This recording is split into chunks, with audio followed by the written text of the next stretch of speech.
고 기사단 천년의 서사시 한종수 지음 자유문고 기독교 세계와 이슬람 세계의 경계선에서 천년간 싸워온 기사들의 이야기. 변금연 이사님께 한종수 2023년 9월 23일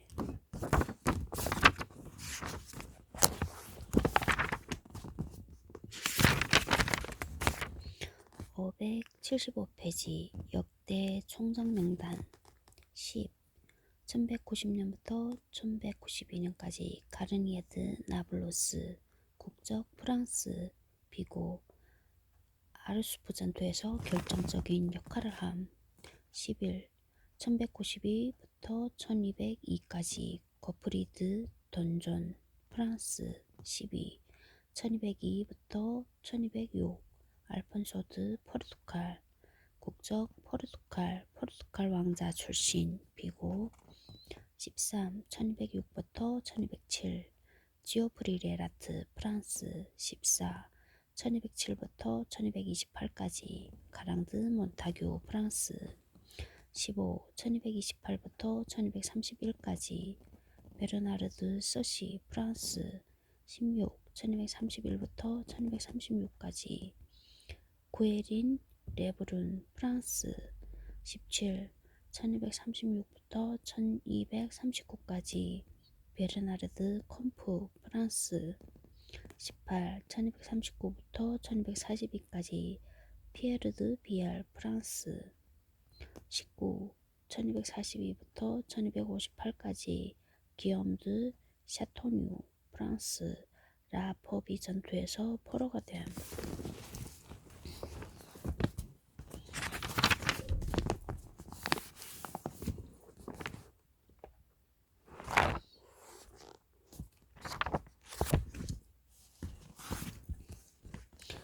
280페이지 대전 전야 양쪽의 전쟁 준비. 여기까지 맞나?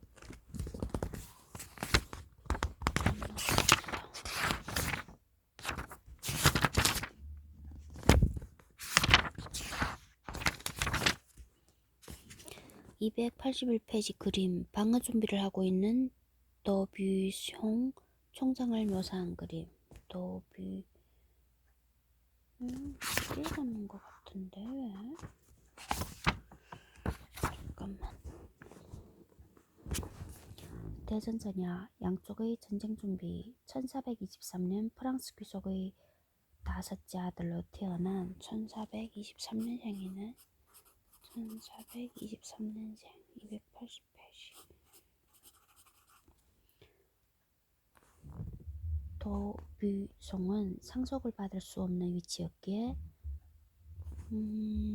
1476년 재위기간이 그러면 53살에 재위했네. 53살에 재위해서 27년 재위기간 80살까지 프랑스 로도스 방어전에서 승리 초기경 서임 1423년 출생했고 재임 기간은 1476년부터 1503년까지 23년 53살부터 23년이니까 80살까지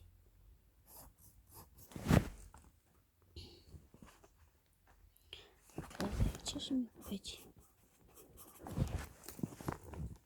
1423년 프랑스 귀족의 다섯째 아들로 태어난 도뷰숑은 상속을 받을 수 없는 위치였기에 1444년 기사단에 입단하면서 자신의 운명을 개척하기 시작하였다. 1460년 37살 때 로도스시 방어사령관에 1468년 45살에 오베르뇨 분단장에 올랐고 1474년에는 로도스 전체의 방어사령관을 맡게 이른다.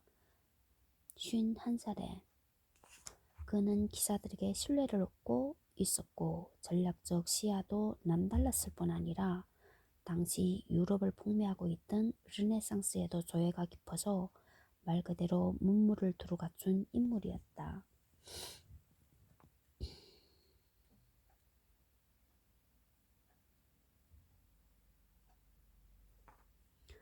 그는 총장에 선출되자마자 유럽 지부에 있는 기사들을 로더스로 소환하였다.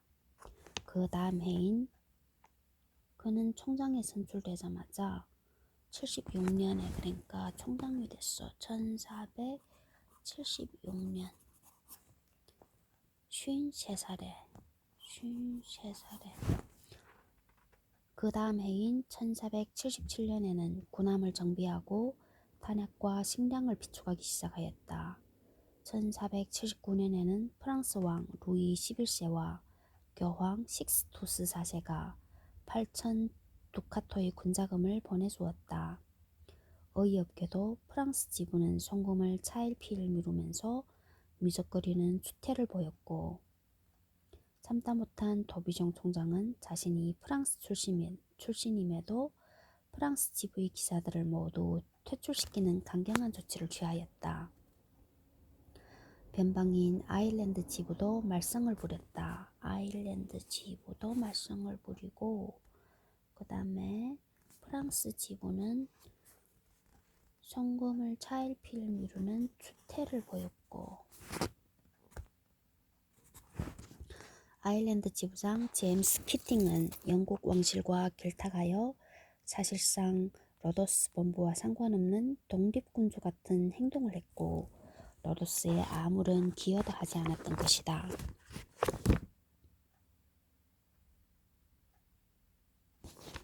왜 이러나?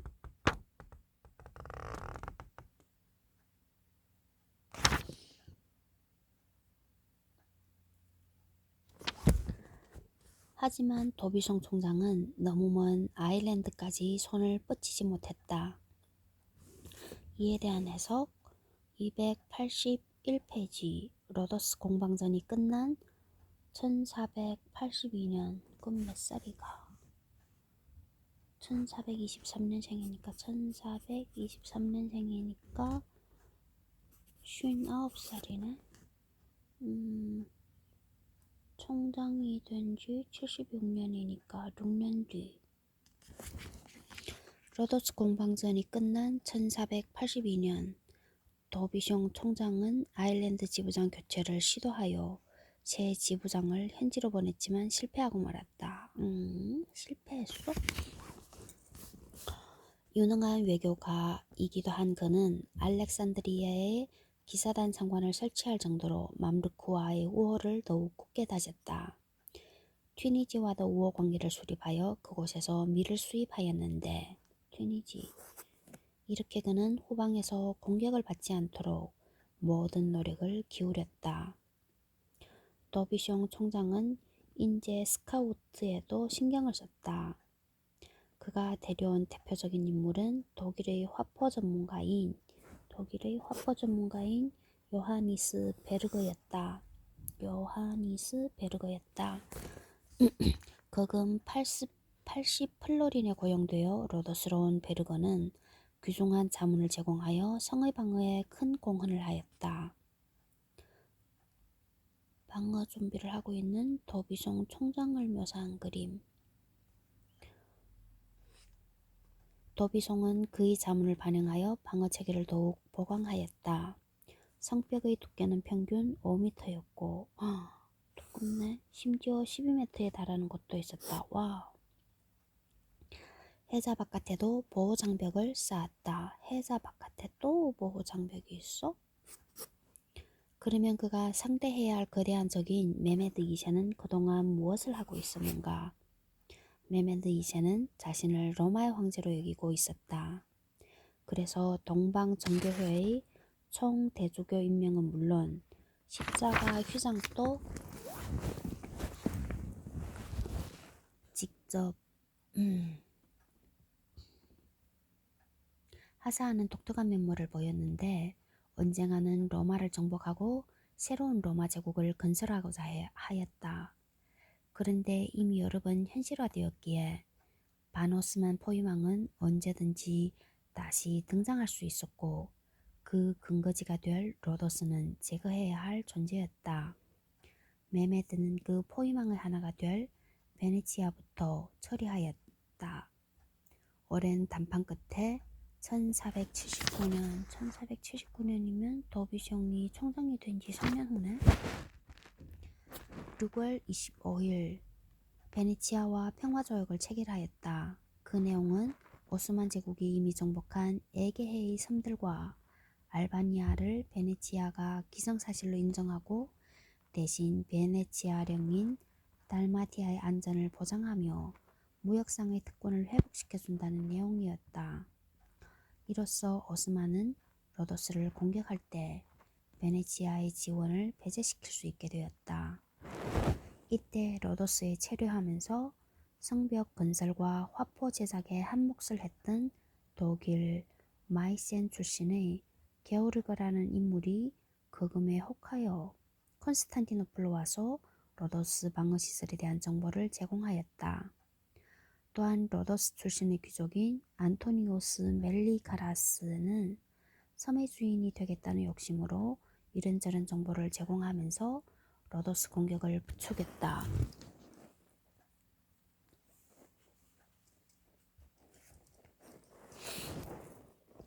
하지만 도비숑의 괴뢰와 그의 방어 준비에 대한 정보는 거의 알지 못했다.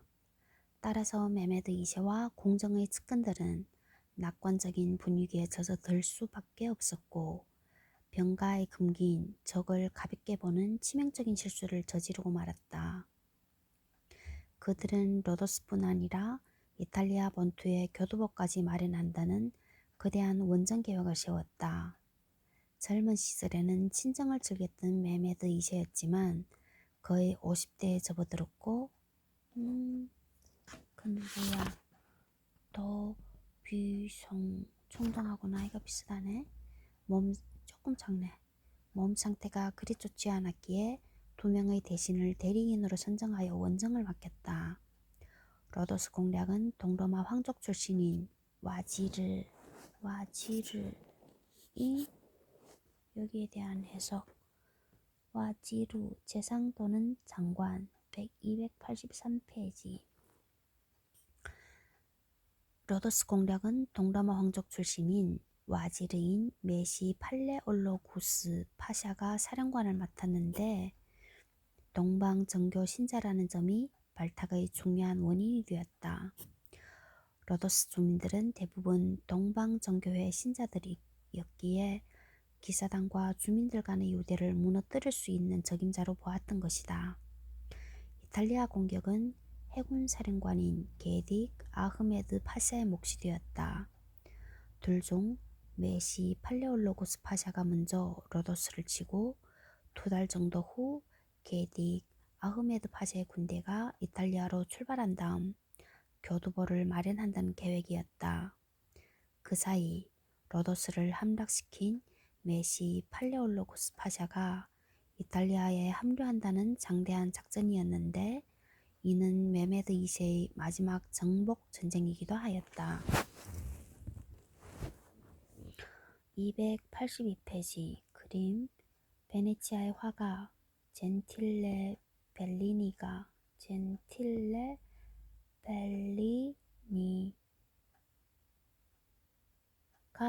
두 나라 우호의 상징으로 그린 여기 가는 없애야 되지.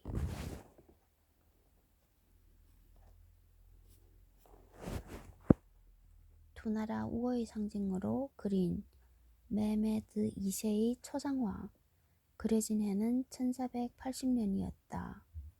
위키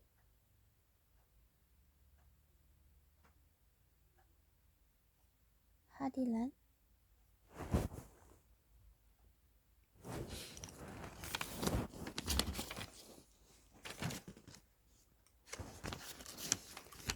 로도스 주민들은 대부분 동방정교회 신자들이었기에 기사단과 주민들 간의 유대를 무너뜨릴 수 있는 적임자로 보았던 것이다.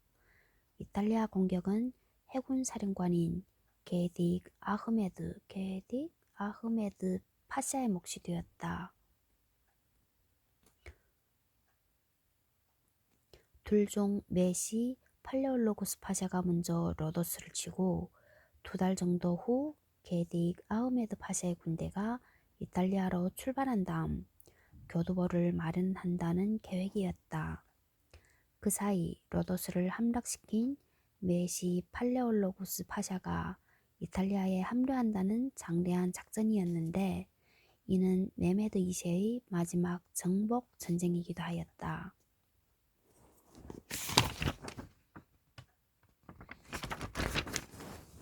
니콜러스 탑 이탈리아 성벽 방어전 284페이지 오스만의 대공세는 1479년 겨울 도데카니사 제도의 섬들을 공격하면서 시작되었다.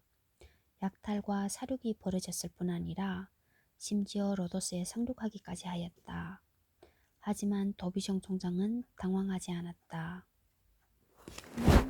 3년 후네? 이 공격은 본격적인 것이 아니라 기사단의 허실을 알아보려는 것임을 간파했기 때문이다.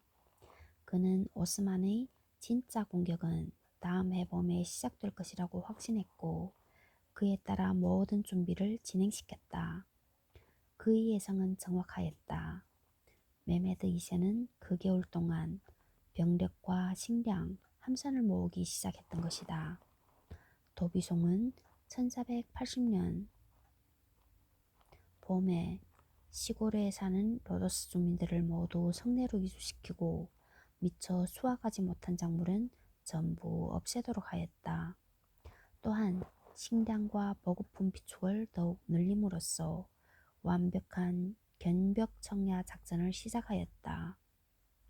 당시의 기록에 의하면 로도스 성내에 비축된 곡물과 올리브유,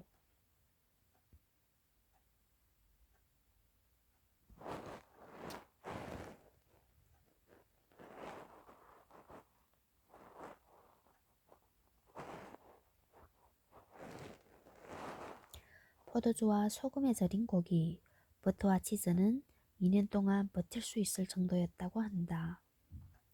5월 23일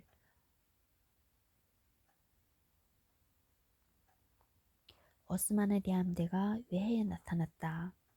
대형 군함만 108척, 전체 함선은 약 300척, 병력은 약 7만이었고 그중 예니체리는 약 3,000명이라는 정보가 총장에게 압수되었다.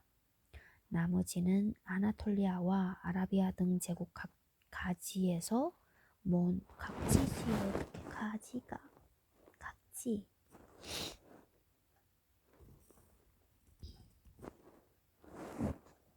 모은 병력이었다. 워낙 대함대였기에 겨우 7척밖에 없는 기사단 입장에서는 해전은 포기할 수밖에 없었다. 당시 기사단의 전력은 정식 기사는 600명이 넘지 못했고 최소 2,000명 최대 5,000명으로 추산되는 용병 그리고 현지인으로 구성된 보조병력이 전부였다. 용병은 대부분 프랑스와 이탈리아 출신이었다. 누가 보아도 절대적인 열세였지만 도비송 총장은 5월 28일 굳은 결의를 보이면서 침착한 어조로 방어전이 정식으로 시작되었음을 선포하면서 이런 말을 남겼다. 로도스의 성벽은 견고하며 탑은 높고 해자는 깊다. 우리는 어떤 적이 쳐들어와도 두렵지 않다. 오스만 사령관 메시 팔레올로구스 파샤는 오스만 사령관이구나. 그날 밤 병사들에게 밤중에 일부러 하얀 키트를 머리에 쓰게 하고 큰 소리로 항복하라는 고함을 지르게 하였다. 하지만 대답은 탄환셀이었다. 오히려 기사단은 자원자들로 구성된 특공대로 야습에 나서 오스만군의 수급을 여럿 거두었는데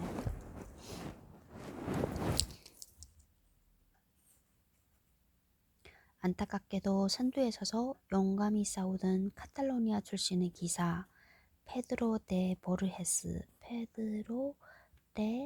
보르헤스가 머리에 총탄을 맞고 전사하고 말았다.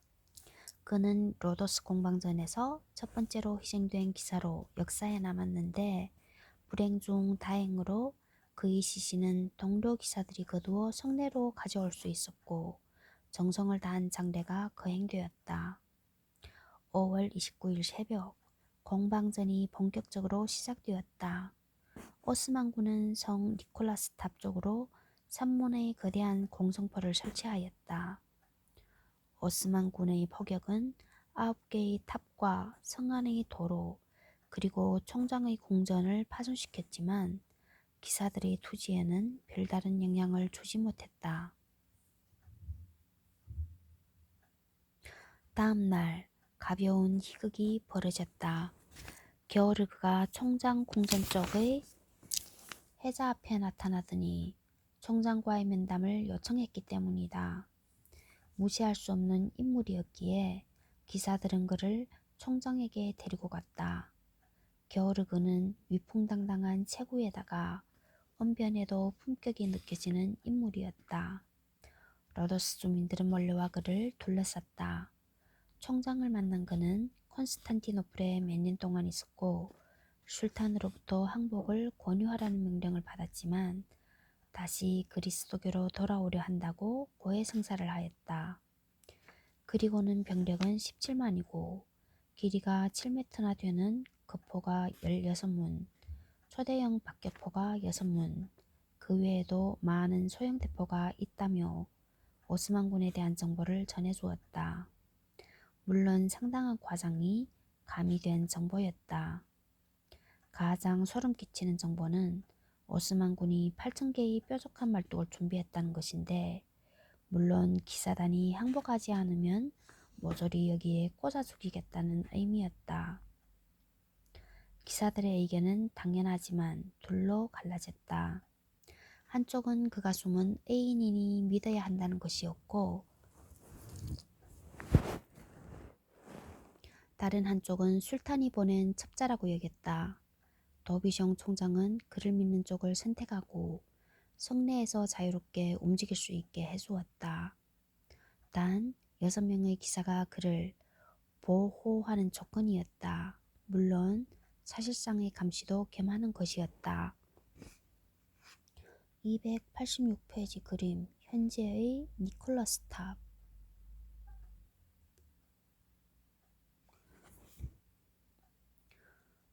그 다음 날인 5월 31일 거대한 돌보탄 두 발이 총장궁을 강타하였다.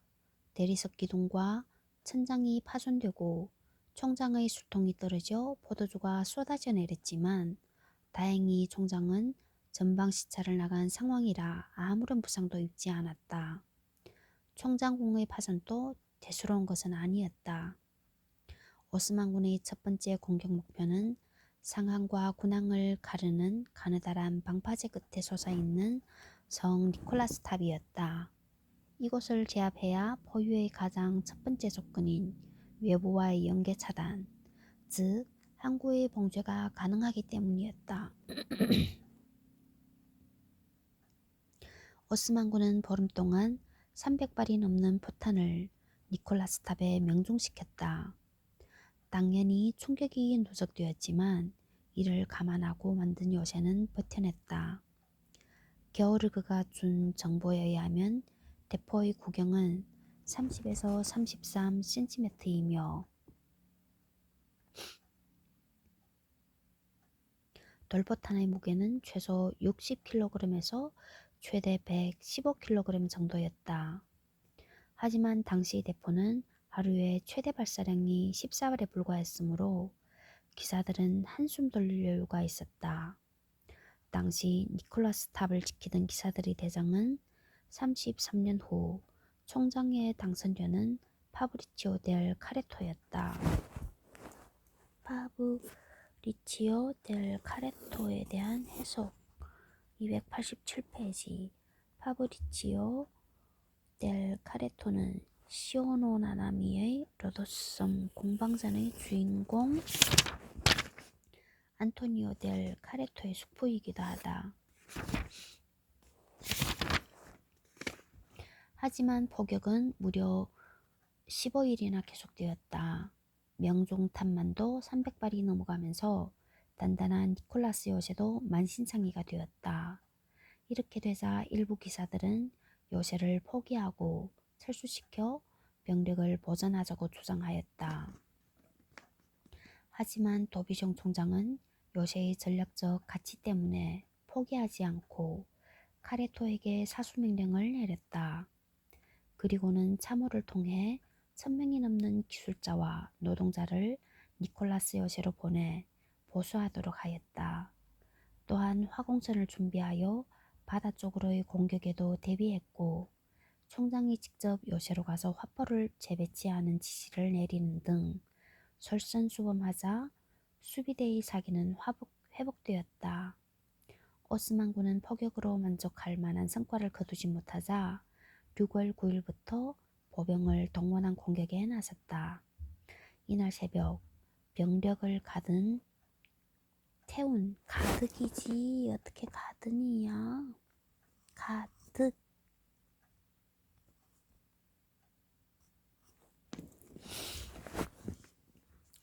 보트들이 돌로 만든 제방에 상륙하면서 공격이 시작되었다. 포격은 물론 어마어마한 함성 소리가 그들의 뒤를 받쳐주었다.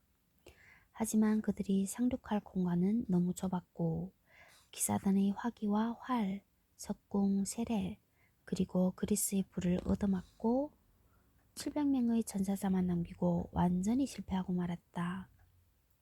메시 팔레올로구스 파샤는 이 전투에서 안전한 후방에 있었지만 도비송 총장은 최전선에서 지휘했고 전투를 승리로 이끈 후 조그만 성당으로 가서 성목께 감사기도를 올렸다. 일격을 얻어맞은 메시 팔레올로구스 파샤는 새로운 전술을 들고 나왔다. 6명의 병사가 나란히 서서 싸울 수 있을 정도의 폭을 가진 나무통 부교를 띄우고 닻으로 고정시켜 공격을 시작했던 것이다. 상상이 안 가는데? 기사들은 잠시 감탄했지만 바로 반격에 나섰다. 잠수에 능한 영국인 기사 로저 저비스가 자원하여 물에 들어가 부교를 고정한 밧줄을 끊고 딱까지 노역물로 가져와 총장에게 바치는 놀라운 쾌거를 이룬 것이다. 물론 오스만군도 가만히 당하고만 있지는 않았다. 보트들을 연결한 새로운 부교를 준비하고 최정예 예니 체리군을 앞세워 6월 18일 밤부터 두 번째 공격을 시작하였다. 이번에는 그전처럼 요란하게 하지 않고 정숙을 유지하면서 기습을 했는데 6명의 예니체리 병사가 요새 외곽까지 접근하는데 성공하였다. 그때 기사들은 물론 자고 있었지만 갑옷을 벗지 않고 무기도 손에 들고 있었다.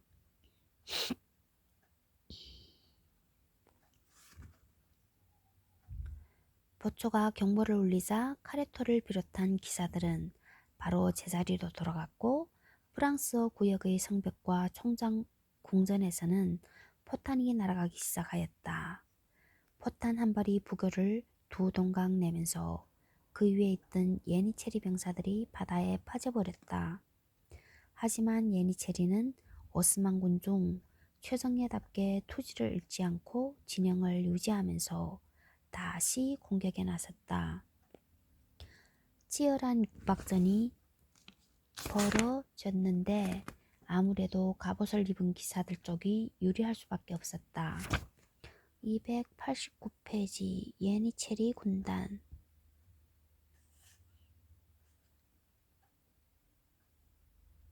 하나, 둘, 셋, 넷, 다섯.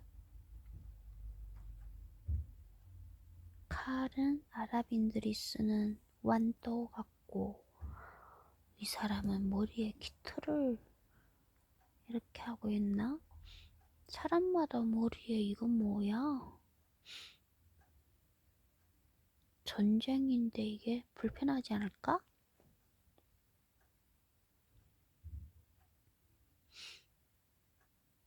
발에는 다 빨간 양발인가 신인가 빨간색 바지도 있고 보라색 바지도 있고 옐로색 바지, 블루색 바지. 이건 총이고 이건 칼이고 옷 색깔도 블루색, 레드, 그린. 허리띠.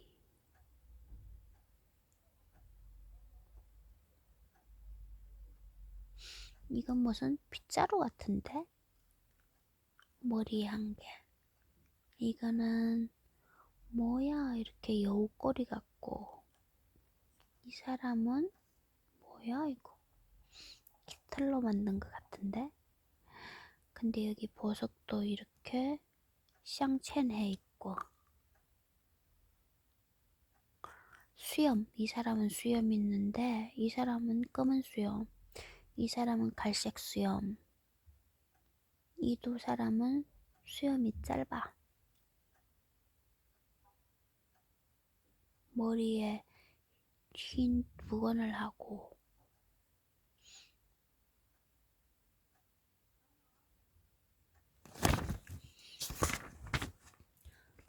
수적으로 우세한 오스만 해군도 한포로 지원에 나섰다. 하지만 숫자는 적지만 해적질로 단련된 기사단 쪽이 기술과 경험에서는 한 수위였다. 미리 준비한 화공선이 오스만 함대를 덮쳤고 내척의 갤리선이 불타버렸다. 갤리선이 뭐지? 갤리선? 무슨 배 이름인데? 도비숑 총장은 직접 전투에 나섰고 머리에 총탄을 맞아 투구가 떨어질 정도로 위험한 순간도 있었지만 다행히 별 부상은 입지 않았다. 머리에 총탄을 맞았는데 별 부상은 입지 않았다? 총의 위력이 하나도 안 세다는 뜻인데? 전투는 이게 한 600년 전이라서 그런가?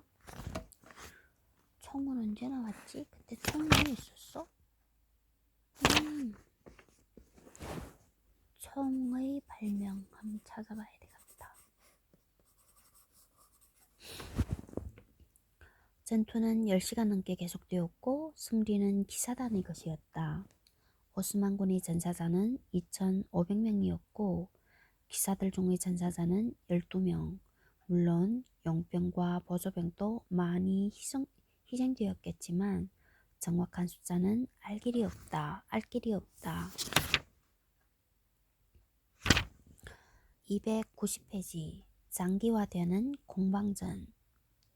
첫 전투와는 달리 이번에는 최정예 병력을 동원한 본격적인 공격에서 참패를 당했기에 메시 팔레올로고스 파샤는 사흘 동안 한마디도 하지 않을 정도로 큰 충격을 받았다. 그는 공격 방향을 바꾸지 않을 수가 없었다. 그가 선택한 장소는 동쪽의 이탈리아 구역 쪽이었다. 지세가 평탄하여 대포를 설치하기 쉬운 공간이고 비교적 수비 병력이 적은 지역이기도 하였다. 8문의 급포가 그곳으로 옮겨졌고 맹포격이 시작되었는데 180km 떨어져 있는 코스섬에서도 그 소리가 들렸다는 기록이 있는데 물론 과장된 것이 아닐 수 없다. 또한 심리전, 즉 가져온 말뚝들을 꽂아놓고 항복하지 않으면 모두 여기에 꽂아 죽이겠다는 협박도 병행하였다. 291페이지. 그림 기욤 커신의 로도스 공방전 중의 삽화. 이 책의 그림들은 다 색깔이 너무 아름다워. 색깔이 선명해. 사람들도 아랍인들이라 보니까 우리왕 같아.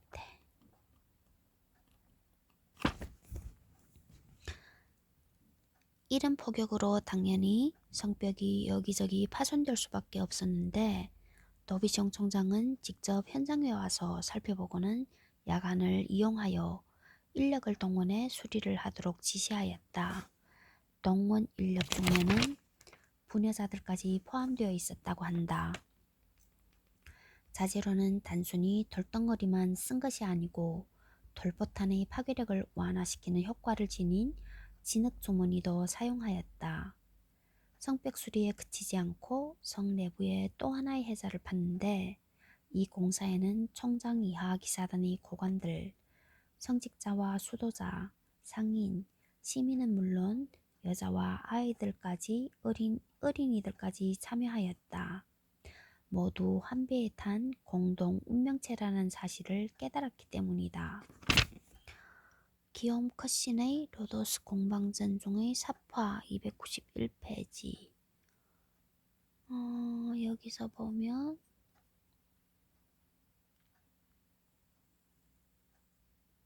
여기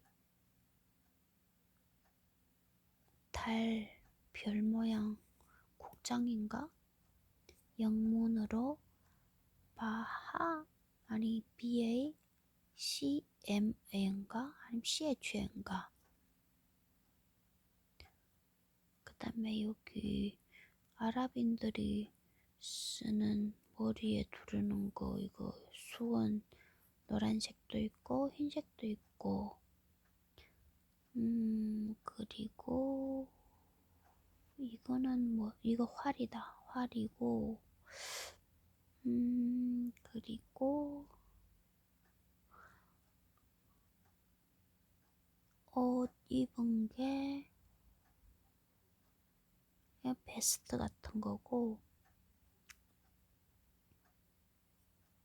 이 사람은 몽고 사람들처럼 한쪽만 요리 걸치고 수염도 나 있고 대부분 이슬람이란 뜻이지 달과 별이 있으니까. 그 다음에 이거 몽고바오 같은 거 있고 이게 해장가? 이쪽에는 무슨 총장이라 했지? 더비정 총장 같고 여기 안에 있는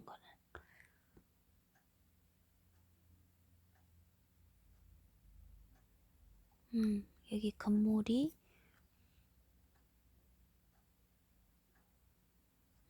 건물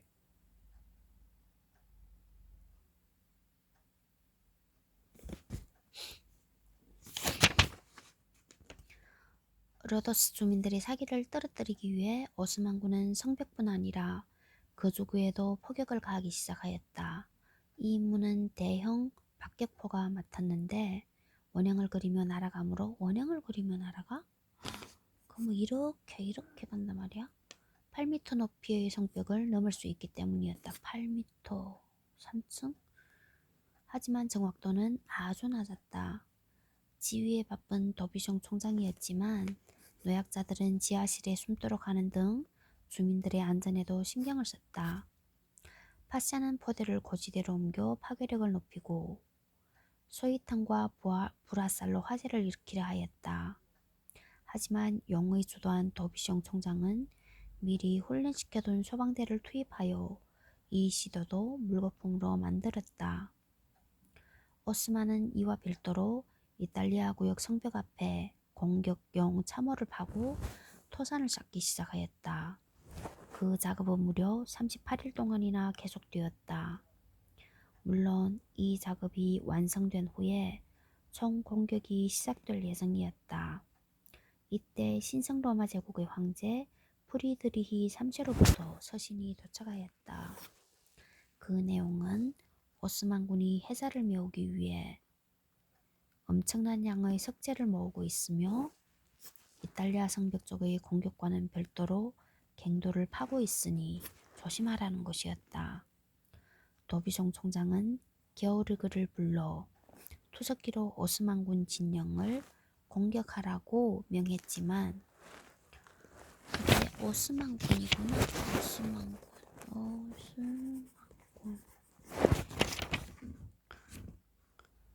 그가 발사한 투석기 돌포탄은 오스만군 진영이 아니라 로도스 성벽을 강타하였다. 발사하는 거리가 안 된다는 뜻인데? 그에게 엄중한 신문과 고문이 가해졌다.